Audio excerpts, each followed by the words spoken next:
के दर से जो मांगोगे मिलेगा। खुदा की रजा भी मुस्तफ़ा की रजा से जुड़ी है।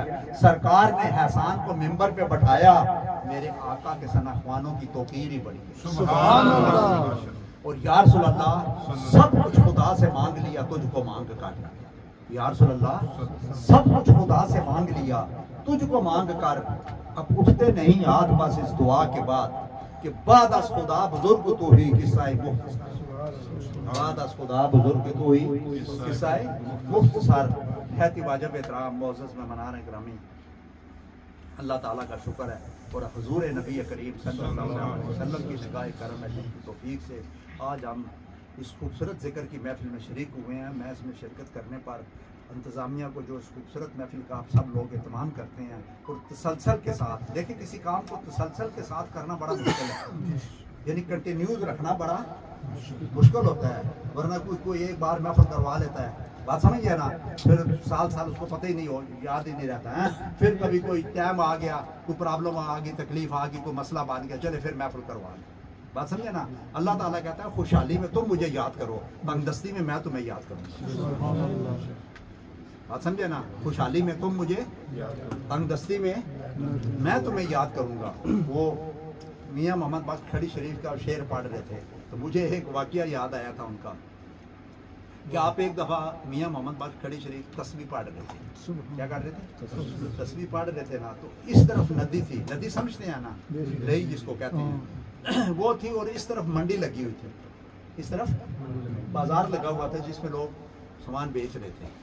आप नदी के किनारे खड़े देख रहे थे कि एक बंदा कुछ चीज़ बेच रहा था, तो वो कह रहा था 1 रुपए की, 1 रुपए की, 1 रुपए की, एक जो भी आता 1 रुपया देता वो चीज़ लेके, तरबूज या कुछ भी ले लो मिसाल के तौर पे, ठीक है ना, वो लेके चला जाता।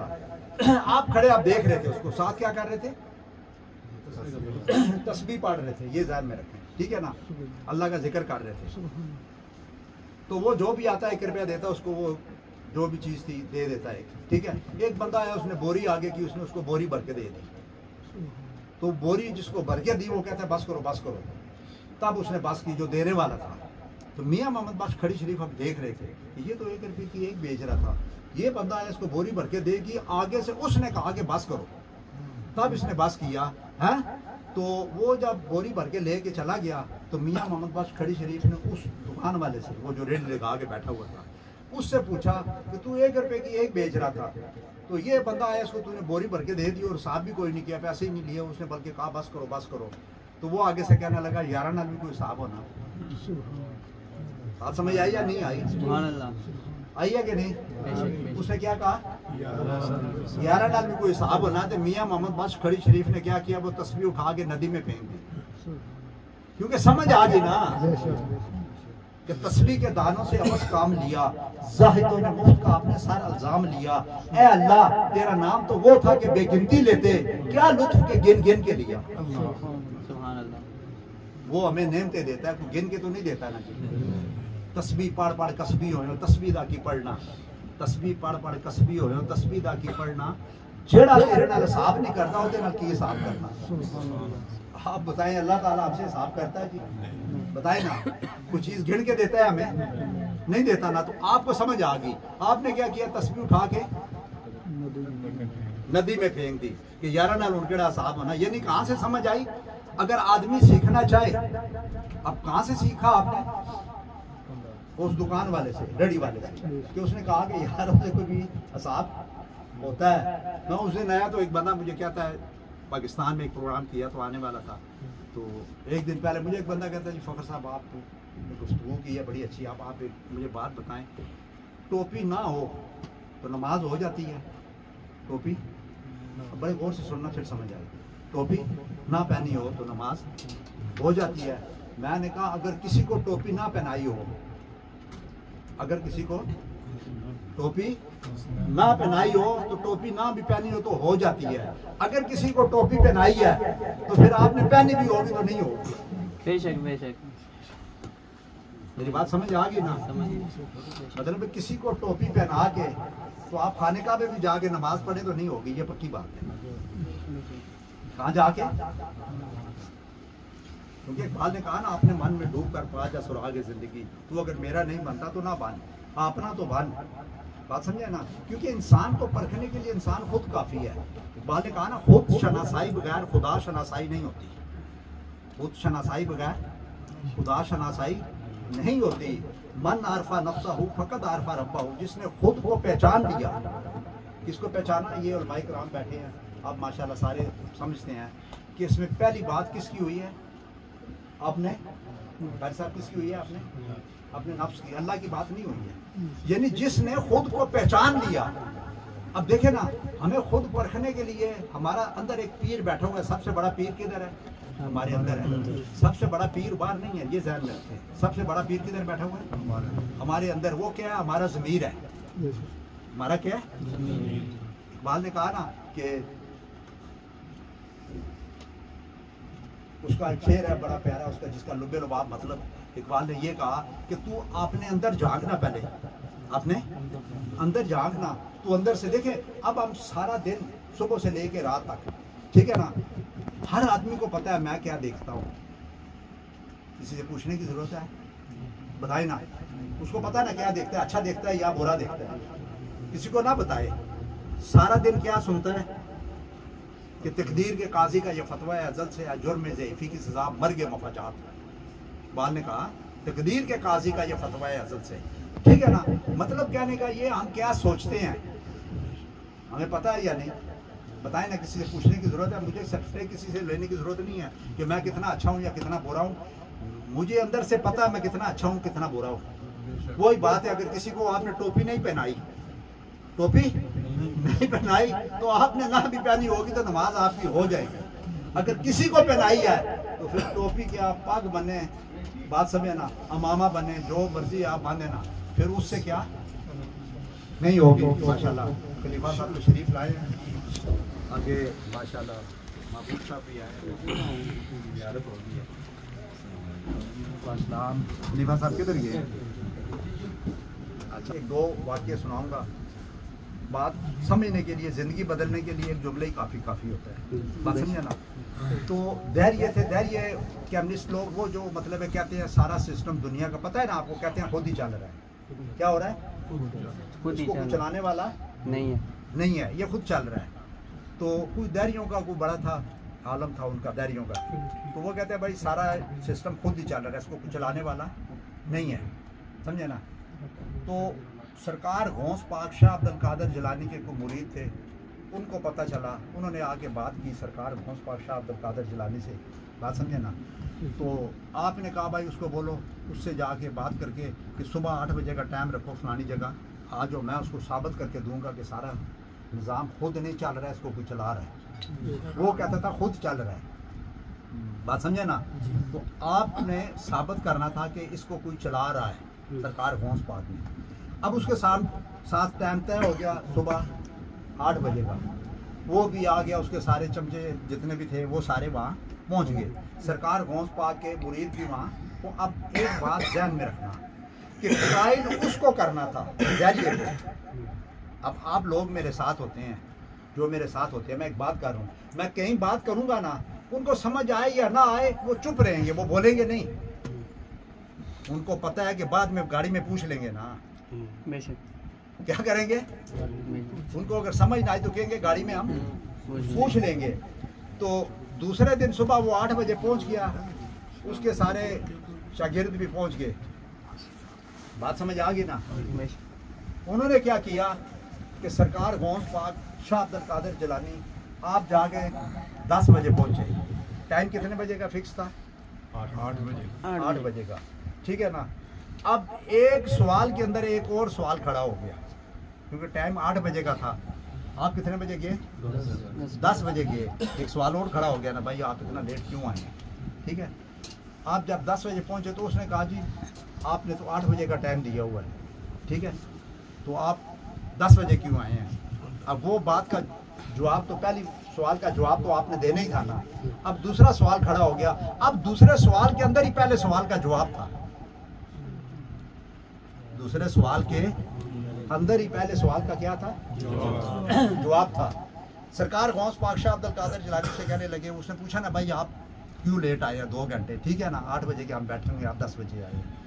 आपने कहा कि मैं आ रहा था तो एक जंगल से गुजरा, तो जो ही जंगल में आया तो दरख्त सारे गिर गए, खुद ही दरख्त क्या हुआ, सब गिर गए, सारे खुद ही गिर गए, रास्ता बंद हो गया।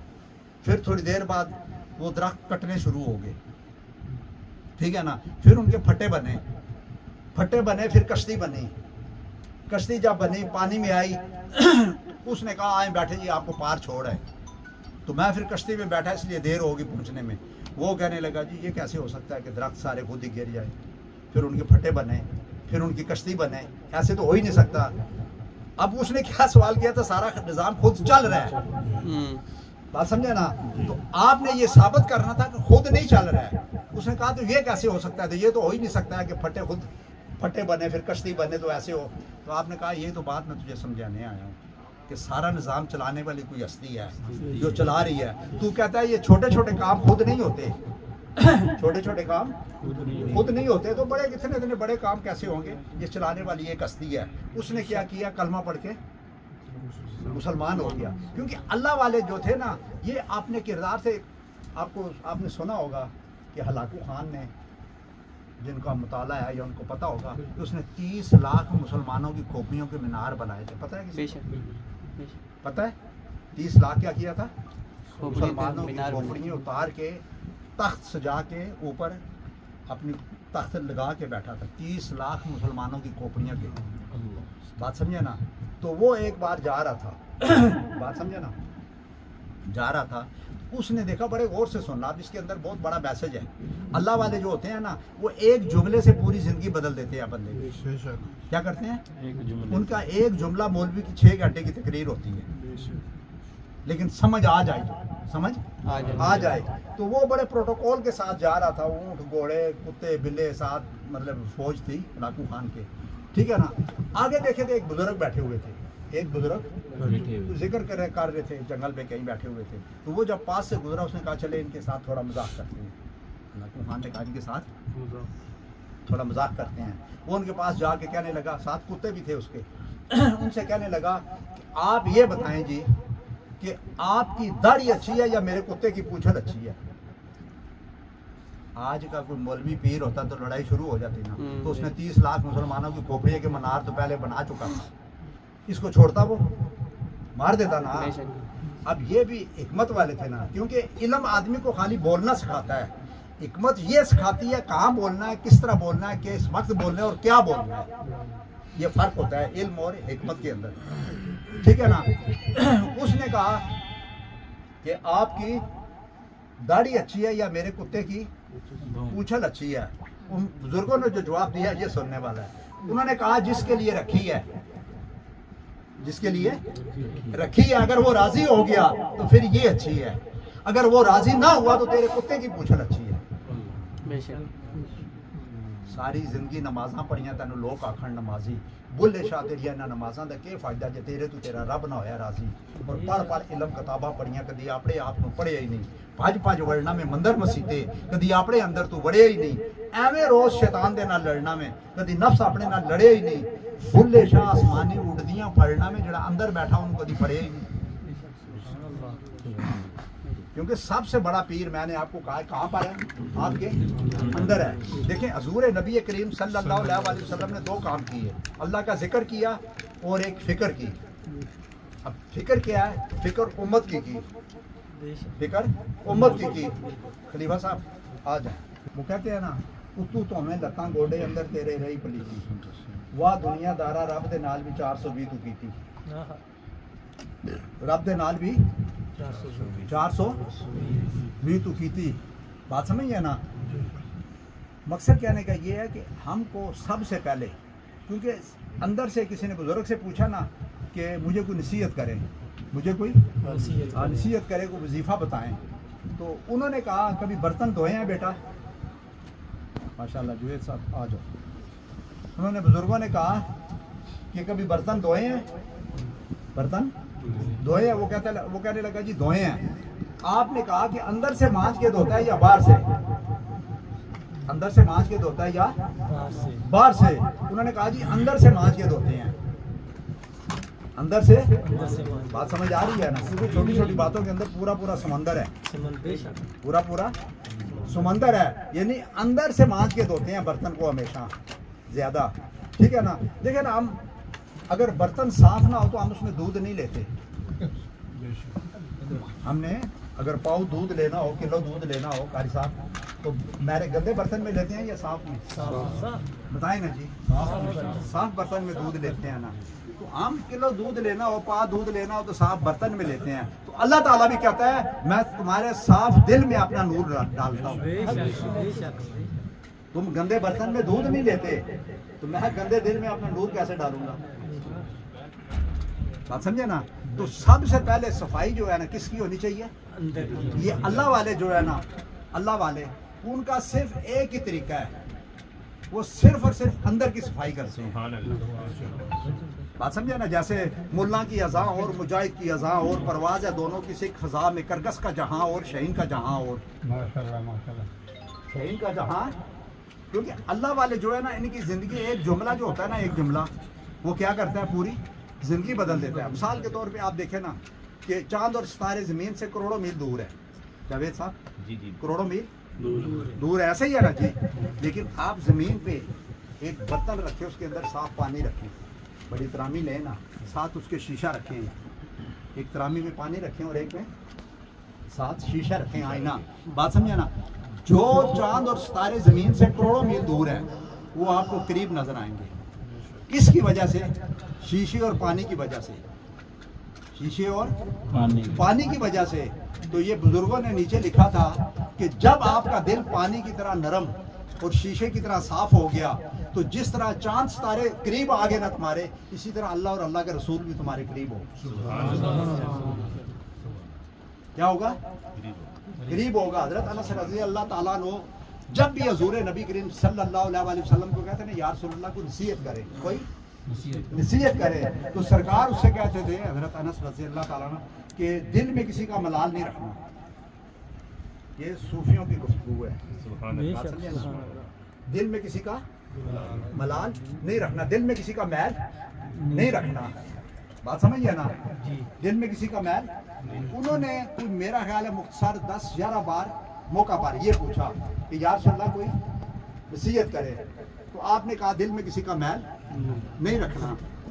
एक दफा हजरत अनस रज़ी अल्लाह ताला अन्हु कहने लगे या रसूलल्लाह जब भी पूछता हूँ आप यही कहते हैं, कभी ये नहीं कहा नमाज पढ़ो, रोजा रखो, आज करो, ये करो, फलान करो, टमकान करो। सरकार की बात हो रही है, आम किसी बंदे की बात नहीं हो रही है। तो उसने कहा कि या रसूलल्लाह हर बार आप एक ही कहते हैं कि दिल में किसी का मैल, दिल में किसी का मैल मलाल नहीं रखना, दिल को हर बुराई से पाक रखना।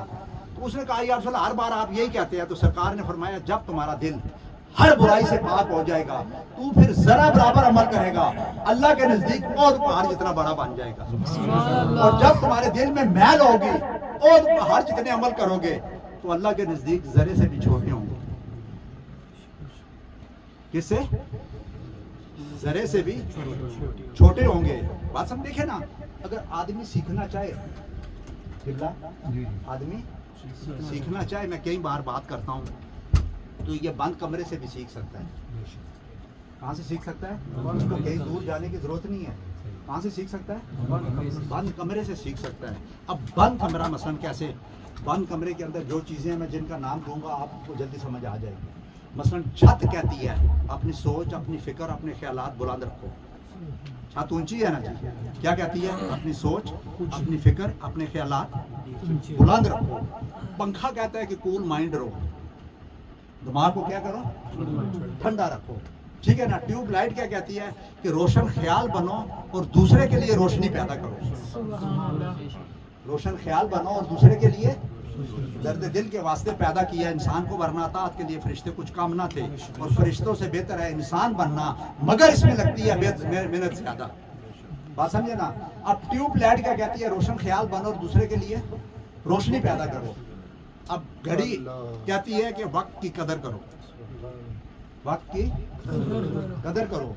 यही लोग कहते हैं ना मेरे पास वक्त नहीं है, तो वो निकल जाते हैं, वक्त रह जाता है। रब कहता है वक्त तेरे बे का है, वक्त तो मेरा है ना।